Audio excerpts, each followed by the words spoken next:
In front of me is Samsung Galaxy A05s, and today I would like to show you how you can disable Google passwords autofill. Begin by opening Settings and scrolling down to access Google.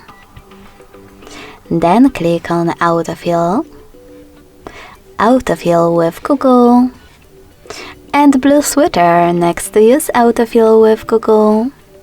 As you can see, after that my sweater and all of those features are gray. That means that autofill is off. If you wish to switch it back on, hit the same sweater again. Thanks so much for watching. If you enjoyed this video, leave a like, comment and subscribe.